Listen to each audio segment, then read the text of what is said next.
বাস্তু শুভ ও অশুভ লক্ষণ তৃতীয় অধ্যায়। নমস্কার বন্ধুগণ, আশা করি ঈশ্বরের কৃপায় আপনারা সবাই ভালোই আছেন। আমি রামপ্রসাদ ব্যানার্জি কলকাতা থেকে বলছি। আজ আমি শুভ ও অশুভ লক্ষণের তৃতীয় অধ্যায় নিয়ে আলোচনা করব। টিকটিকির সাথে যুক্ত কিছু শুভ ও অশুভ লক্ষণ।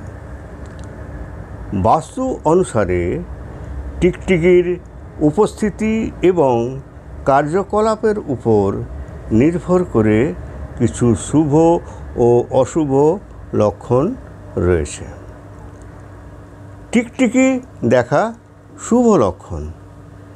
টিকটিকি মা লক্ষ্মীর প্রতীক, তাই এটি বাড়িতে সুখ শান্তি সমৃদ্ধি নিয়ে আসে বলে বিশ্বাস করা হয়। তুলসী গাছের আশেপাশে যদি টিকটিকি দেখা যায় তাহলে তা শুভ লক্ষণ। ফলে গৃহস্থের আর্থিক সুখ শান্তির উন্নতির সম্ভাবনা থাকে। শুক্রবারে মন্দিরে পূজার ঘরে যদি টিকটিকি দেখা যায় তবে তা শুভ লক্ষণ। এতে দেবীর আশীর্বাদ পাওয়া যায় এবং কোনো শুভ কাজ শুরু হওয়ার সম্ভাবনা থাকে।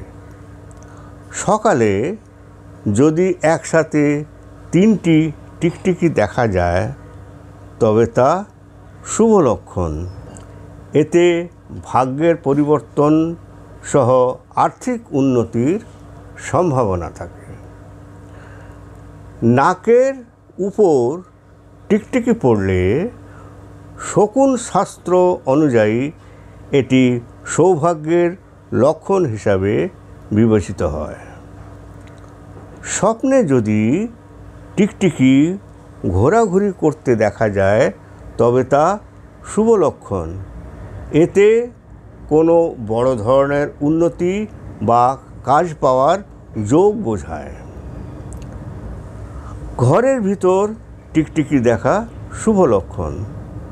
এতে গৃহস্থের সুখ শান্তি সহ উন্নতি হয়ে থাকে। বাইরে থেকে ঘরে প্রবেশ করার সময় যদি টিকটিকির ডাক শোনা যায় তবে তা শুভ লক্ষণ। এতে ওই ব্যক্তির কোনো শুভ সংবাদ আসার সম্ভাবনা থাকে। গলায় যদি টিকটিকি পড়ে তবে এটিও শুভ লক্ষণ। এতে শত্রু নাশ হওয়ার ইঙ্গিত দেয়। পুরুষ মানুষের ডান দিকে শরীরে যদি কোনো টিকটিকি পড়ে তাহলে তা শুভ লক্ষণ। এতে আয়ু ও ধন বৃদ্ধির যোগ দেখা যায়। আবার মহিলাদের বাম দিকে শরীরে যদি কোথাও কোনো টিকটিকি পড়ে তবে এটাও শুভ লক্ষণ। এতেও আয়ুসহ ধন বৃদ্ধির যোগ দেখা যায়। টিকটিকির মধ্যে যদি লড়াই করতে দেখা যায় তবে তা অশুভ লক্ষণ। এতে কোনো কাজের ব্যর্থতার ইঙ্গিত দেয়। বাড়িতে অতিরিক্ত টিকটিকি থাকাও অশুভ লক্ষণ। এতে নেতিবাচক এবং আসন্ন সমস্যার সূচনা করে। স্বপ্নে যদি কোনো মৃত টিকটিকি দেখা যায় তাহলে এটাও অশুভ লক্ষণ। এটি একটি অশুভ সংকেত।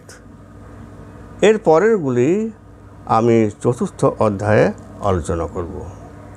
ভিডিওটি যদি ভালো লেগে থাকে তাহলে ভিডিওটিকে লাইক ও শেয়ার করবেন এবং চ্যানেলটিকে সাবস্ক্রাইব করার জন্য অনুরোধ রইল। ধন্যবাদ।